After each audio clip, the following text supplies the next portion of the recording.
Bien, buenos días. ¿Cómo están? Bendecidos, ¿verdad? Eso es muy bueno. Estamos bendecidos porque tenemos vida. Y mientras tengamos vida, tenemos esperanzas.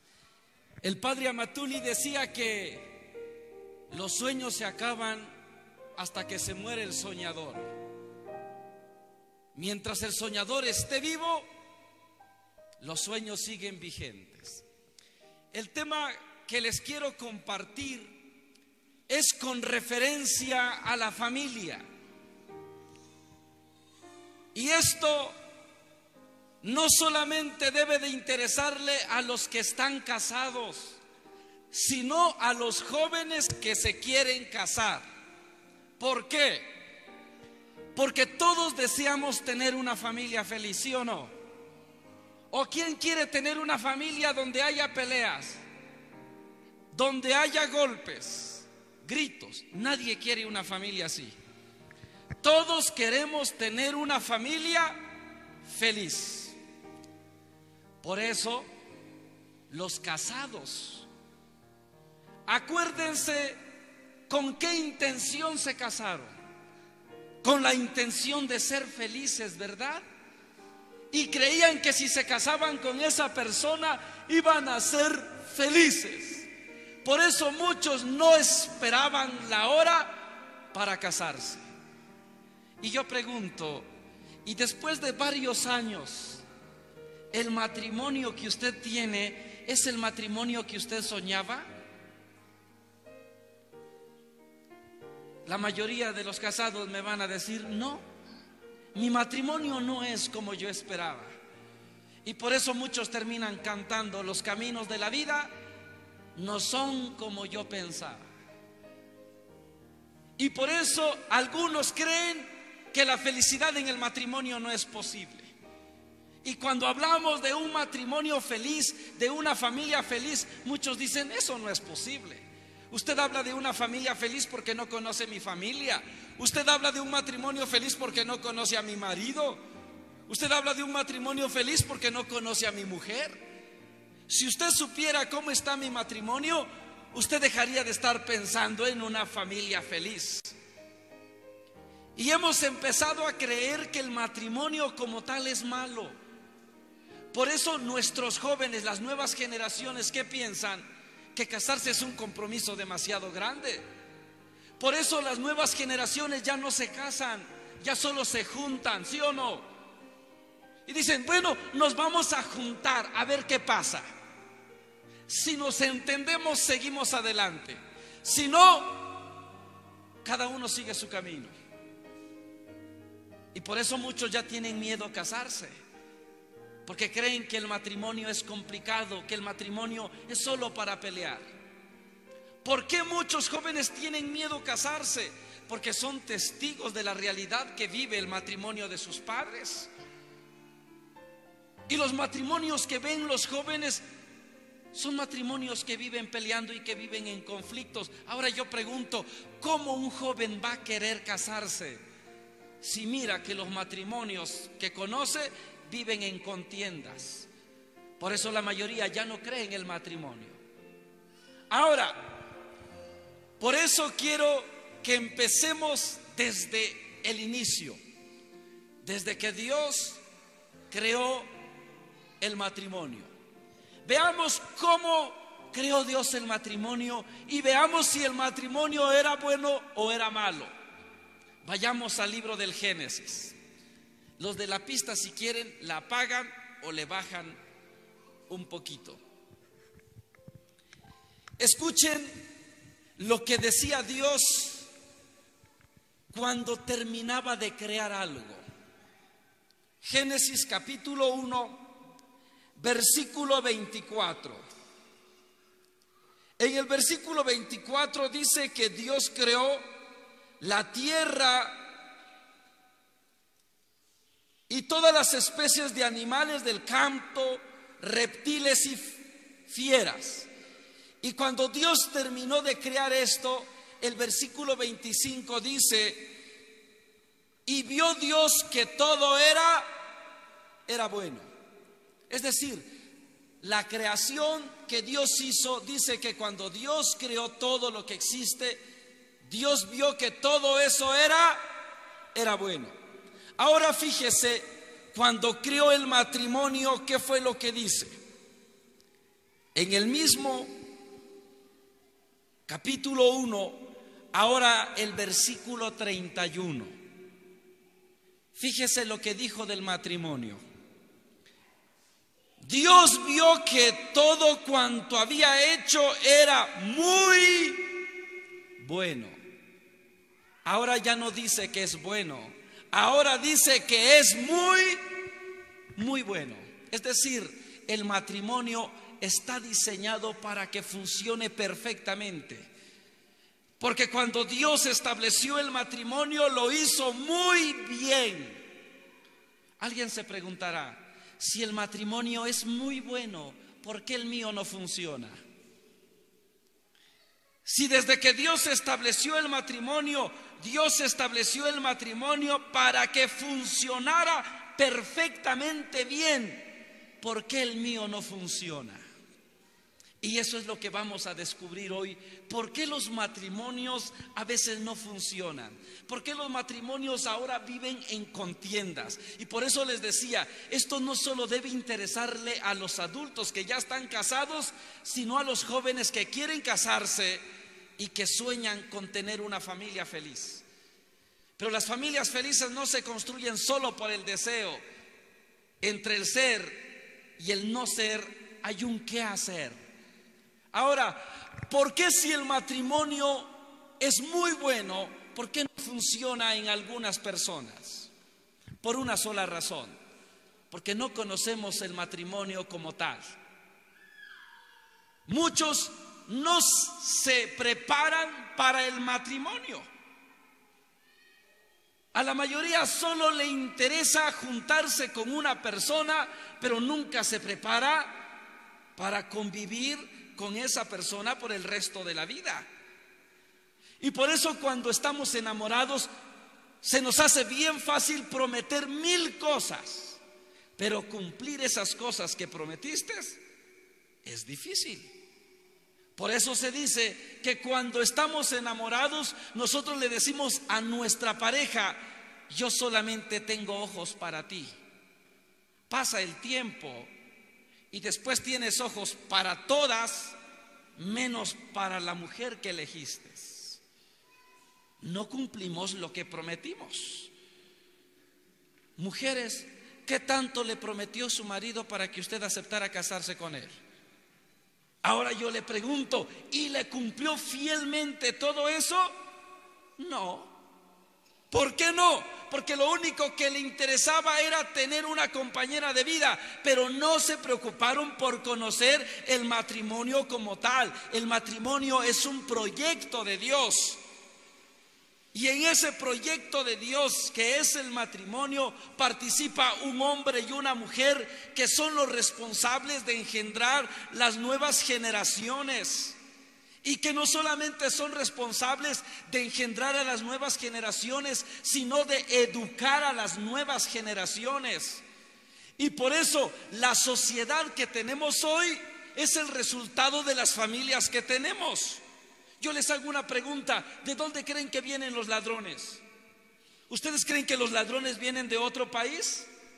¿De dónde vienen los secuestradores? ¿De otro país? ¿De dónde vienen los narcotraficantes? ¿De otro país? Los ladrones vienen de nuestras familias.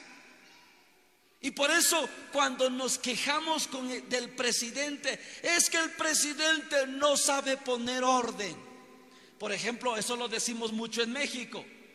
Es que el presidente no sabe poner orden. Imagínense, en México somos 130 millones de habitantes. Y yo pregunto, ¿cómo un pobre hombre podrá poner orden a 130 millones de personas? Si nosotros tenemos 5 en la casa y no los podemos gobernar. 3 hijitos tiene y no los puede educar. ¿Cómo entonces el presidente va a gobernar a 130 millones de personas? El cambio no viene de las estructuras políticas, el cambio viene de nuestra familia. Y por eso cuando tengamos un matrimonio bueno, tendremos hijos buenos. Porque Jesús dijo que de un árbol malo no hay fruto bueno. El matrimonio es el árbol, el fruto del matrimonio son los hijos. Como esté el matrimonio, estarán los hijos. Y como esté la familia, estará la sociedad. Les pongo un ejemplo para que me entiendan. Había un niño que era demasiado inquieto, que quería salir a jugar a la calle. Llegó a donde estaba su papá y le dijo: papito, ¿puedo salir a la calle? Y el papá le dijo: no, te me sientas, hoy no sales a la calle. A los 5 minutos llegó otra vez: papito, ¿ya puedo salir a la calle? Que no. A los 5 minutos otra vez: papito, ¿puedo ir a la calle? Y el papá le dijo: no. Y el papá, preocupado, dijo: ¿cómo voy a mantener quieto a este niño? Ya sé. El papá fue corriendo a un libro y arrancó una hoja del libro. En esa hoja del libro estaba la fotografía del planeta Tierra.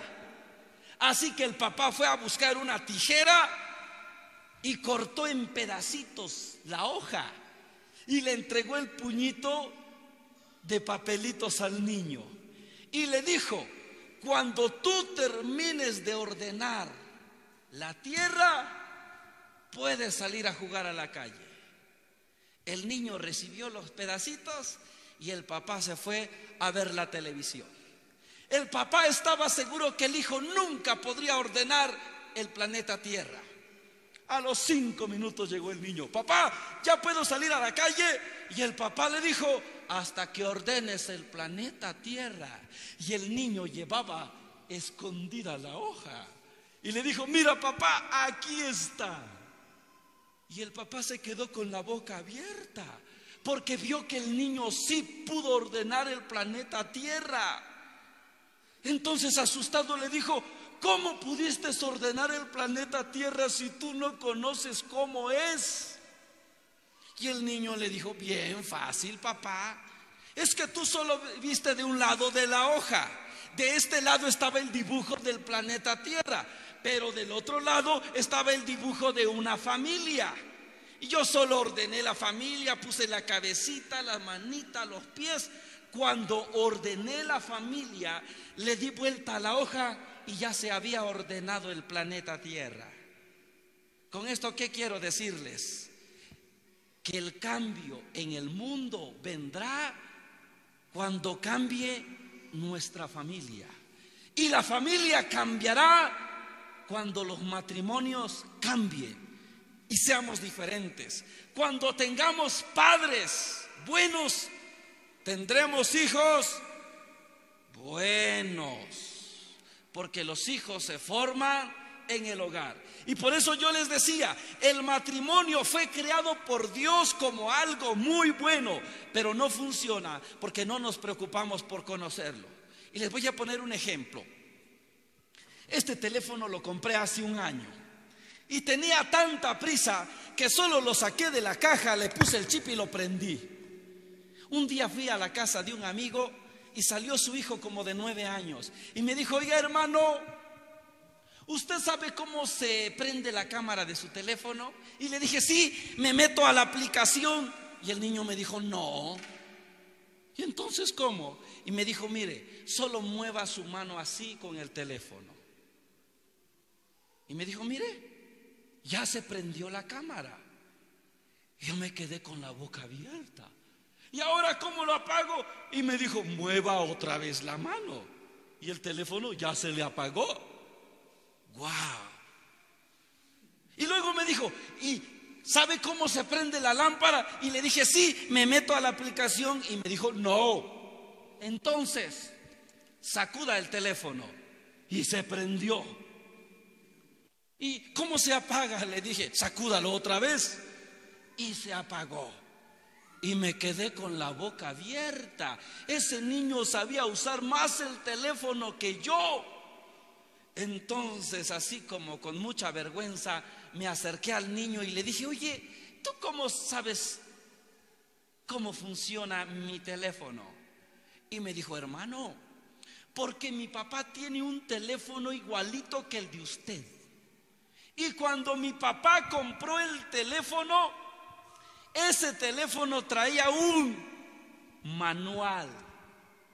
Y ese manual dice cómo funciona el teléfono.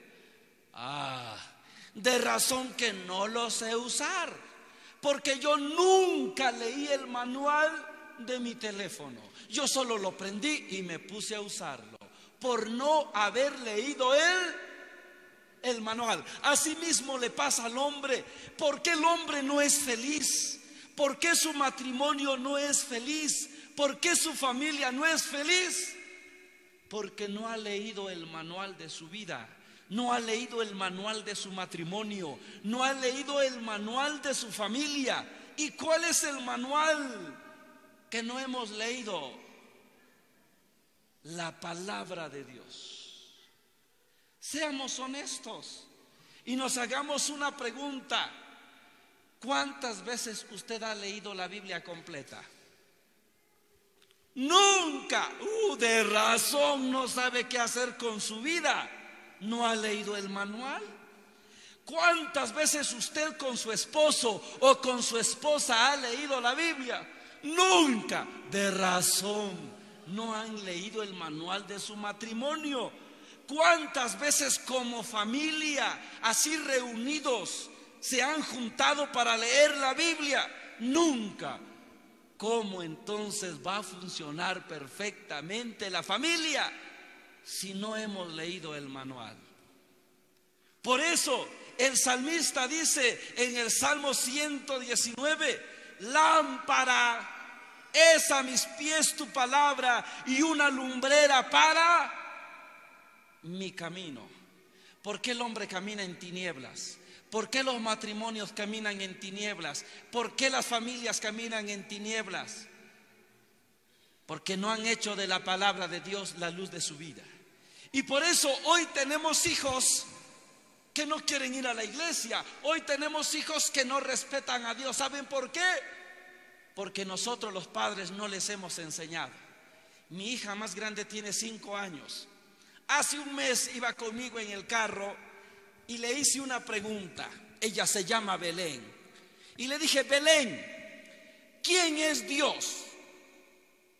Y ella me contestó: no sé, yo ni siquiera lo conozco. Y eso me preocupó. Mi hija tiene 5 años y dice que no sabe quién es Dios.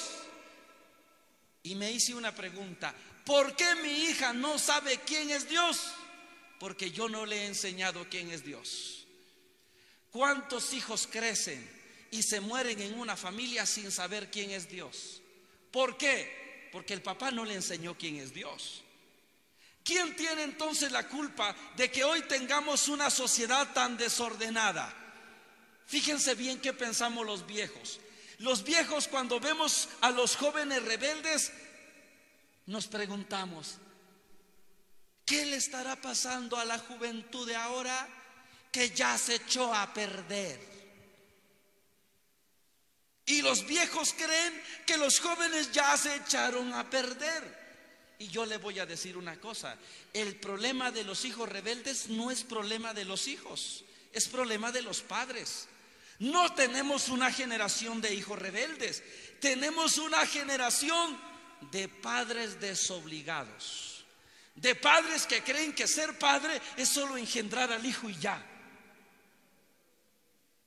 Y muchos dicen: es que yo soy buen padre. ¿Y cómo sabes que eres buen padre? Es que a mis hijos no les falta nada, tienen comida, tienen ropa, tienen educación, puras cosas materiales. Pero Jesús, ¿cómo crecía? Jesús es el ejemplo, el modelo de vida para todos los seres humanos. San Lucas capítulo 2, versículo 52, dice que Jesús crecía en 3 aspectos. Jesús crecía en tamaño, en conocimiento y en gracia. Fíjese bien: en tamaño, conocimiento y gracia. Hoy nos hagamos una pregunta: ¿cómo están creciendo nuestros hijos? ¿Nuestros hijos están creciendo en tamaño? Sí, crecen bastante. La mayoría son más altos que sus padres. ¿A poco no? Sí, y el papá bien orgulloso: ay, mi hijo bien grandote, más alto que yo. Bravísimo, muy bien, fue un buen padre materialmente. Pero pregunto, ¿y cuánto ha crecido en sabiduría? Un poquito. ¿Cuánto ha crecido en gracia? Nada. Por eso tenemos hijos grandotes, pero vacíos. Y no es culpa de ellos. ¿De quién es culpa? De los padres, que no hemos sido capaces de ser para nuestros hijos padres y maestros. Yo voy a publicar un libro que se llama Padres según la voluntad de Dios. Y en la dedicatoria de mi libro dice: este libro se lo dedico a mis padres, que no solamente me dieron la vida, sino que me enseñaron a vivirla. Escuche bien, mis padres no solamente me dieron la vida, me enseñaron a vivirla. Y muchos padres de ahora solo dan la vida, pero no le enseñan a los hijos a vivir la vida. ¿Y sabe cómo se le enseña al hijo a vivir la vida? No con las palabras, sino con nuestro ejemplo. El hijo no hace lo que el padre le dice. El hijo hace lo que ve hacer de su padre. Y muchos me dicen: hermano, ¿qué tendrán mis hijos?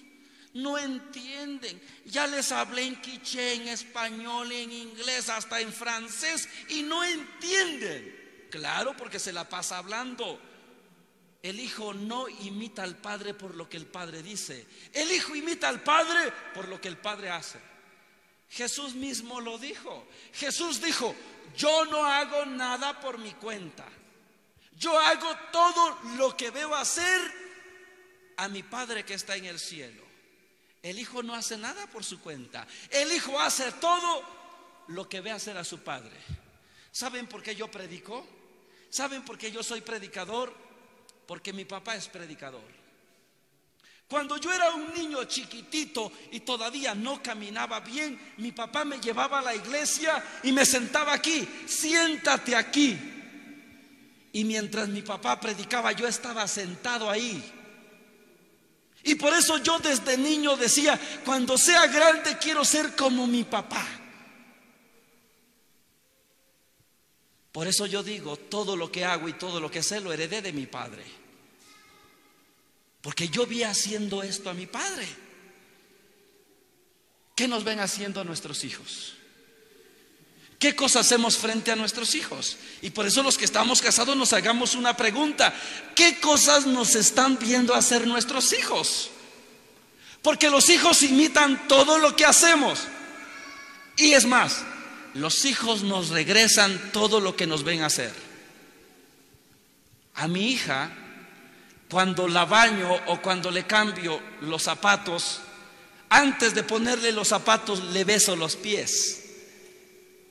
Y un día que yo me estaba poniendo los zapatos, me dijo mi hija: papito, ¿te alcanzo los zapatos? Y le dije: sí. Y me dijo: ¿te pongo los zapatos? Y le dije: sí. ¿Y qué creen que hizo? Que antes de ponerme los zapatos también me besó los pies. Entonces yo entendí que el hijo repite las acciones del padre. Y por eso nos hagamos una pregunta: ¿cómo estamos actuando delante de nuestros hijos? Por ejemplo, hay papás que cuando los hijos se pelean, ¿qué decimos? Los hermanos no se pegan. ¿Y cómo los esposos sí se pegan? Es que ustedes no tienen por qué gritarse. ¿Y cómo los hijos sí ven que los esposos se gritan? El hijo repite lo que ve hacer de su padre, lo que ve hacer de su madre. Por eso, por donde camina el padre, caminará el hijo. Les pongo un ejemplo. Yo tenía un amigo que era borracho, borracho de los buenos. Él dice que un día su mujer le dejó cuidando a los hijos. Era un viernes por la tarde. La mujer se tardó y él ya tenía deseo de irse con sus amigos a la cantina. Así que dijo, ¿ahora dónde dejo a los niños? Y se le ocurrió meter a los niños en un cuarto de la casa y le puso llave a la puerta y se fue a beber a la cantina. Llegando a la cantina pidió las cervezas. Él dice, mira, abriendo estaba yo la primera cerveza cuando entraron mis hijos y me dijeron, papito, ya te encontramos. Y dijo, yo bien asustado los abracé y les dije, oigan, díganme cómo salieron si la puerta tiene llave. Y que le dijeron, ay papito, saltamos por la ventana.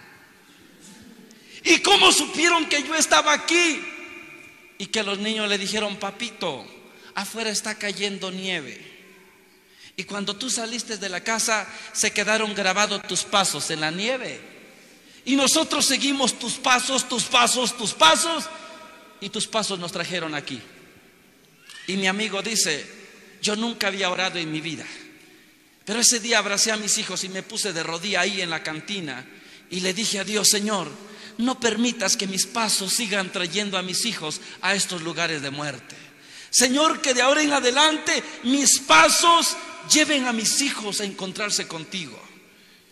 Hoy nos hagamos una pregunta: ¿hacia dónde están guiando nuestros pasos a nuestros hijos? ¿Por qué camino estamos caminando? Porque en ese camino donde camina el padre, caminará el hijo, y ahí caminará después el nieto, el bisnieto, el tataranieto, y así las siguientes generaciones. Por eso, si de ahora entendemos que para crear una sociedad diferente necesitamos cambiar el rumbo de nuestra vida, cambiar nuestros caminos. Escúcheme bien lo que hizo mi padre por mí. Mi papá cambió hasta su camino. Él trataba de evitar las calles donde habían cantinas. Él ni siquiera permitía que una lata de cerveza entrara a la casa. Porque mi papá decía, esto es veneno para mis hijos. Y como yo no quiero que mis hijos caigan en las garras de este vicio, ni una lata de cerveza permite en la casa, aunque la lata esté vacía. Es más, de repente se levantaba por la mañana y alguien ahí frente a la casa dejó tirada una lata de cerveza. Él agarraba la lata de cerveza y la iba a tirar lejos, lejos, lejos, lejos de la casa, para que nosotros ni siquiera la miráramos. Mi papá nos cuidó de los vicios. Pero ¿qué pasa? Que la mayoría de los padres no cuidan a sus hijos de los vicios. ¿Quién es el primero que llega con una cerveza a la casa? El papá. ¿Quién es el primero que llega borracho a la casa?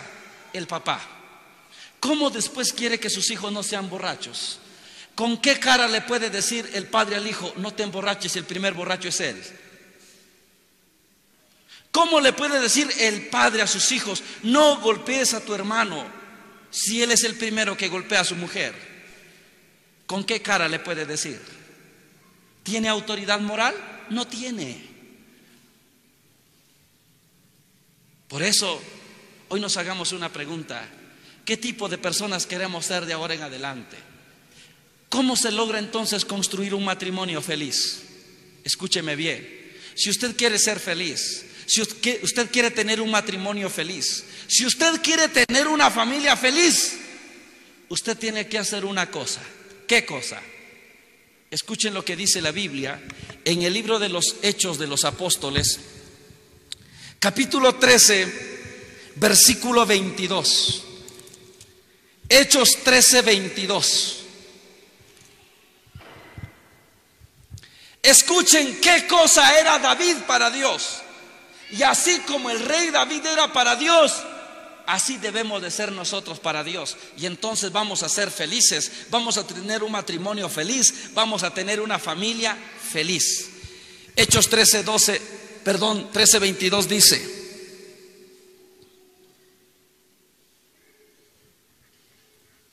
perdonen porque ya no veo bien. Después de esto, Dios quitó de su puesto a Saúl y les dio por rey a David, de quien dijo lo siguiente. Escuchen qué cosa dijo Dios de David: encontré a David, el hijo de Jesé, un hombre a mi gusto. ¿Qué cosa era David para Dios? Un hombre a su gusto. ¿Cuándo es que vamos a lograr ser felices? Cuando logremos vivir al gusto de Dios. ¿Cuándo nuestro matrimonio será diferente? Cuando los esposos sean esposos al gusto de Dios. Hoy nos hagamos una pregunta. Señor, hombre, ¿qué pensará Dios de usted cuando lo mira? ¿Acaso Dios podrá decir, aquí hay un hombre, aquí hay un esposo, aquí hay un padre a mi gusto? ¿Acaso dirá Dios eso de nosotros cuando nos ve? Señora, ¿qué pensará Dios de usted cuando la mira? ¿Podrá decir Dios, aquí hay una mujer, aquí hay una esposa, aquí hay una madre a mi gusto? Seguramente no. Entonces, ¿cuál es el secreto para tener un matrimonio feliz? Ser esposos al gusto de Dios. Y cuando los esposos nos peleamos decimos, no, yo no voy a hacer lo que ella quiera, yo voy a hacer lo que yo quiero. Así nunca se puede construir un matrimonio feliz. Un matrimonio feliz se construye cuando dejamos de hacer lo que se nos da la gana y empezamos a hacer la voluntad de Dios.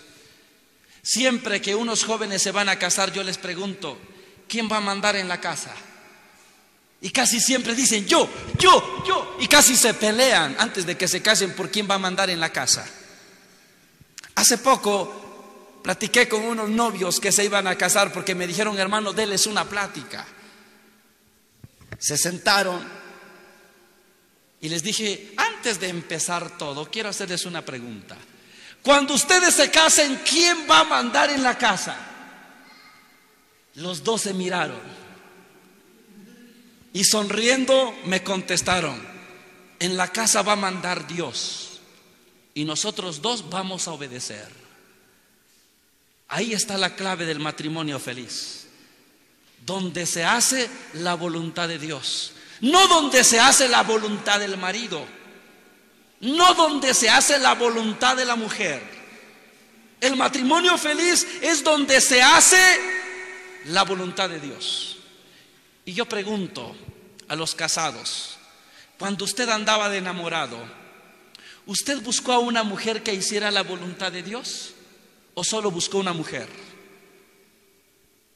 Y nos vamos a dar cuenta, solo buscamos una mujer. Nunca nos preocupamos por buscar una mujer que hiciera la voluntad de Dios.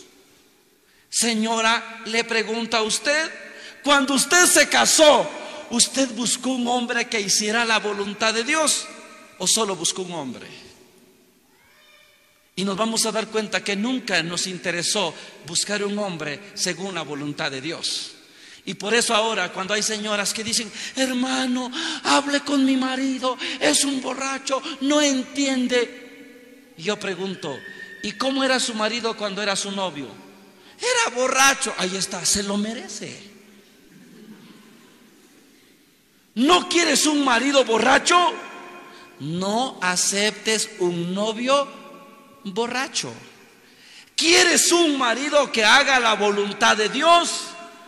Busca a un novio que haga la voluntad de Dios. ¿Quieres una mujer que ame a Dios? Busca una novia que ame a Dios. Fíjense mi papá. Mi papá lleva predicando 49 años. En febrero, el 17 de febrero, mi papá cumplirá 50 años predicando la palabra de Dios, una vida entera. Y mi papá siempre nos dijo, miren, cuando se casen, aprendan a elegir, busquen a un hombre, busquen a una mujer de Dios. Y yo decía, ay, mi papá lo dice porque él ya tiene una. ¿Qué se me hace que cuando él era joven se hubiese casado con cualquiera? Pero mi papá tiene una cosa, mi papá siempre carga una libreta y todo lo que piensa lo apunta en su libreta. Yo siempre entro a su biblioteca, me robo sus libretas y leo todo lo que piensa, porque es oro molido. Ya está pensado, ya solamente lo tengo que leer. Me robé un puño de libretas de su biblioteca y lo llevé a mi cuarto. Y cuando llegué allá me di cuenta que una de las bibliotecas era muy vieja. Vi esa libreta vieja y me di cuenta, era de muchos años atrás, eché matemática. Mi papá tenía 19 años cuando escribió en esta libreta. Me lo llevé y dije, vamos a ver qué pensaba cuando tenía 19 años. Abrí la libreta y lo primero que encontré fue una carta amorosa para una novia que tuvo mi papá, que no era mi mamá, sino que era otra novia. Y en esa carta amorosa la chica le preguntaba: hermano Francisco, ¿cuál es el requisito que debe cumplir una mujer para que se pueda casar con usted?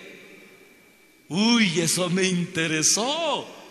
¿Cuál es el requisito que debe cumplir una mujer para que se pueda casar con usted? Dejé la libreta abierta, fui a la cocina por un vaso de agua y venía pensando, a ver qué pensaba mi papá cuando tenía 19 años. Vamos a ver si era muy de Dios como dice.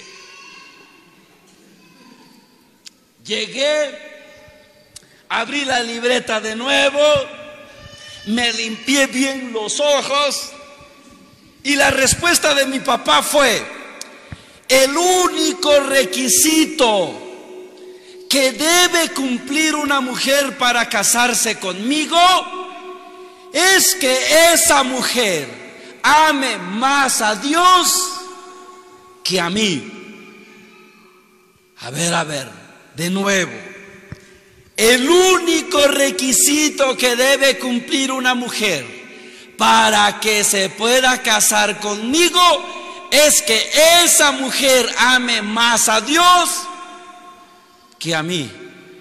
Cerré la libreta y dije, con 19 años mi papá sabía para qué servía la cabeza. Porque muchos con 19 años piensan que la cabeza solo sirve para poner el sombrero. Y ahora me quedé preguntando, ¿por qué el matrimonio de mi papá ha sido feliz? ¿Por qué a pesar de todo siguen juntos y felices? Porque mi papá eligió a una mujer que amara más a Dios que a él. Jóvenes, ¿quieren construir un matrimonio feliz? Busquen a una persona que ame más a Dios que a ustedes. Pero nosotros nos conformamos con que la otra persona diga: te amo, eres el amor de mi vida. Ay, me voy. Tranquilo. Falta lo más importante. Pregúntate, ¿ama a Dios? Si no ama a Dios, piénsalo un poquito. Porque el matrimonio feliz es aquel matrimonio formado por dos personas que aman a Dios. Si no, vean a muchos casados, que muchos dicen: es que mi mujer no quiere ir a la iglesia. Hermanito, eso lo hubiera usted pensado antes de casarse con ella. Hubiera usted buscado una que sí quisiera ir. Es que mi marido no quiere saber de Dios. ¿Por qué hasta ahora se preocupa? Cuando andaba eligiendo a su marido, hubiese buscado uno que amara a Dios. Y yo le voy a decir una cosa: si su pareja no ama a Dios, no sabrá amarle a usted. Si su pareja no respeta a Dios, no sabrá respetarle a usted. ¿Y cómo después queremos tener hijos que amen a Dios? Pregunto, ¿queremos tener hijos que amen a Dios? ¿Sí? ¿Qué se necesita para que los hijos amen a Dios? Que los hijos nazcan en un matrimonio que ama a Dios. Y yo tuve la dicha de nacer en un matrimonio católico. Católico en serio. Mi papá, ya les dije, predica desde hace 50 años. Mi mamá era del coro. Ahorita los dos son ministros extraordinarios de la Sagrada Comunión. Y qué bonito se siente cuando me toca ir a predicar con mi papá y los dos vamos a predicar juntos. Pero hace poco me tocó visitar a un enfermo y que mi mamá le llevara la comunión. Con mi mamá casi nunca había caminado. Mi mamá es una mujer silenciosa como la Virgen María, que en secreto hace lo que tiene que hacer. Pero ahora que fuimos a visitar al enfermo, yo le hablé al enfermo y mi mamá le dio la comunión. Ese día regresé emocionado a mi casa. Qué bonito se siente caminar en el camino del Señor cuando tus padres también caminan en ese mismo camino. ¿Por qué nuestros hijos no caminan en el camino del Señor? Porque no nos ven a nosotros caminar en ese camino. Al hijo no se le dice ve a la iglesia, al hijo se le dice vamos a la iglesia. Yo hago una pregunta: ¿cuántas veces sus hijos los han visto orando?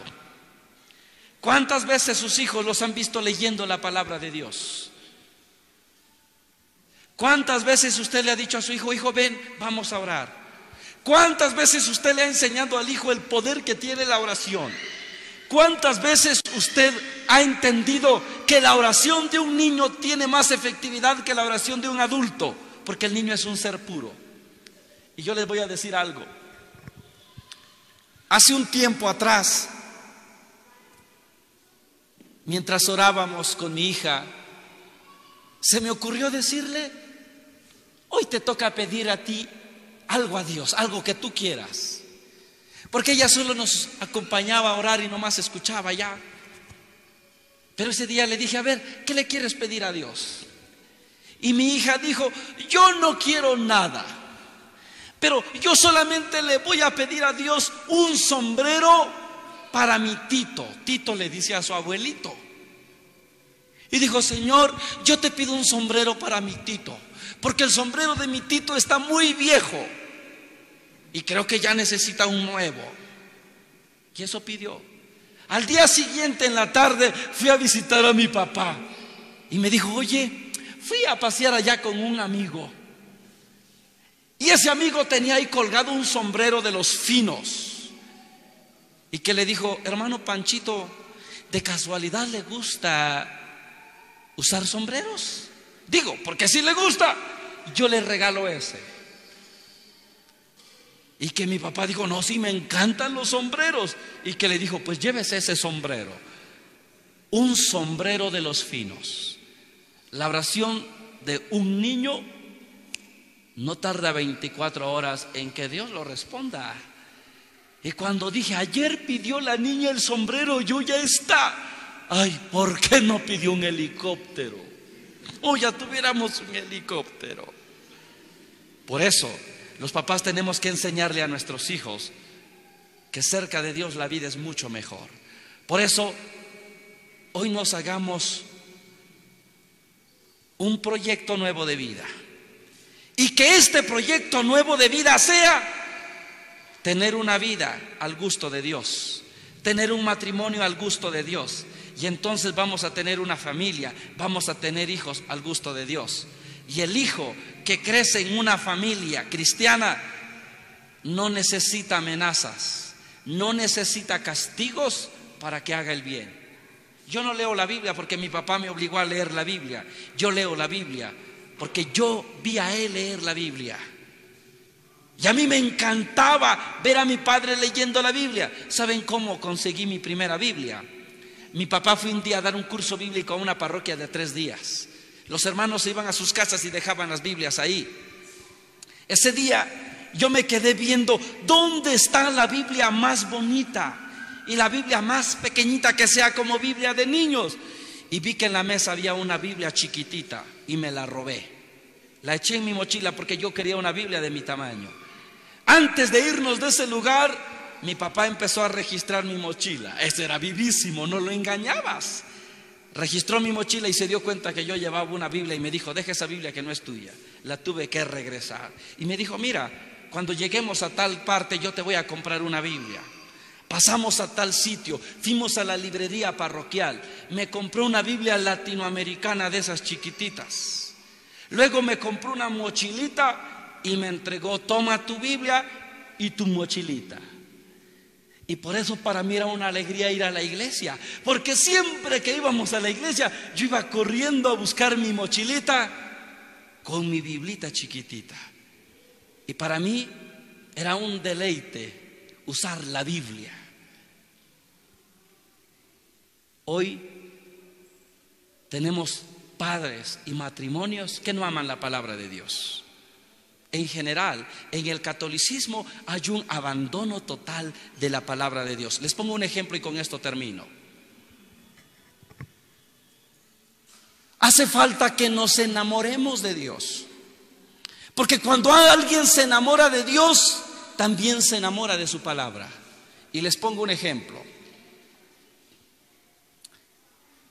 ¿Verdad que antes no existía el teléfono? ¿Cómo se enamoraban?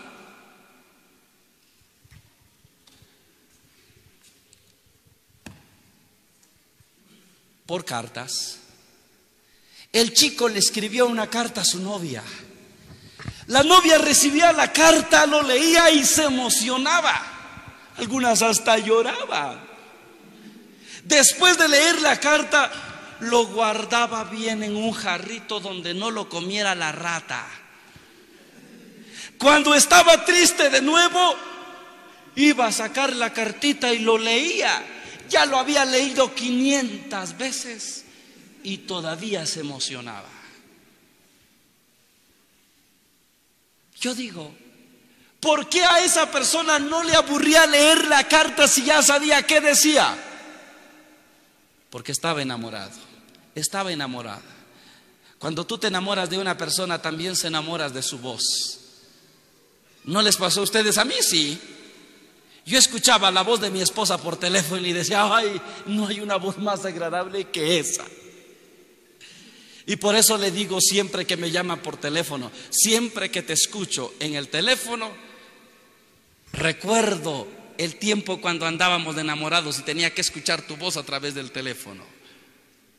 Si nosotros nos enamoráramos de Dios, en serio, también nos enamoraríamos de su palabra. Y entonces haríamos de la Biblia nuestra fuente de inspiración. Y entonces intentaríamos construir una vida, un matrimonio, una familia a la luz de la palabra de Dios. Y quien camina a la luz de Dios jamás camina en tinieblas. Pidamos entonces a Dios este día que Dios nos dé la gracia de poner nuestra vida, nuestro matrimonio y nuestra familia entera a sus pies. Por eso, ahora que se viene la adoración eucarística, pongamos todos nuestros problemas y decir: mira, Señor, yo no te puedo mentir a ti. Esta es la familia que yo tengo y tú sabes cuál es la familia que yo puedo tener. Tú me conoces, tú conoces mis problemas, tú conoces todo mi pasado, conoces mis carencias. Pero tú también conoces mi verdadero potencial y tú conoces qué tan alto puedo llegar. Por eso hoy deposito ante ti todo lo que soy para que tú me regreses mi vida tal y como tú quieres que sea. Antes de irme, les doy un comercial de irme a sentar. Si a alguien le interesa conocer un poquito más sobre temas del matrimonio, les ofrezco este libro que se llama Pelea por tu familia. ¿Para quién es este libro? Para los que ya se cansaron de pelear con su familia, los que ya se cansaron de pelear con su mujer, con su marido, con sus hijos, con su suegra. Este libro tiene consejos que pueden ayudar a construir una familia feliz. Para los que quieren conocer su fe, porque a veces nos preguntan: ¿y por qué los católicos bautizan a los niños? En este libro está la respuesta. ¿Y por qué le dicen padre al sacerdote? Aquí está la respuesta. ¿Y por qué creen que Cristo está en un pedazo de pan que para mí solo es pan? Aquí está la respuesta. Para los niños, para que desde niños vayan conociendo la palabra de Dios, les tenemos un paquete. Soy católico, apologética para niños en forma de caricatura, para que en vez de ver la vaca Lola, aprendan la Biblia en caricatura. Y este libro para niños de 1 año hasta 99 años, que se llama Aprender la Biblia jugando, porque a muchos se les hace aburrido aprender la Biblia. Hay un método que se llama Aprender la Biblia jugando. Si les interesa, allá en la puerta hay una mesita, al final allá los esperamos. Y como decía José Luis Melgar, usted nos ayuda con esto a seguir evangelizando. Ustedes saben, los misioneros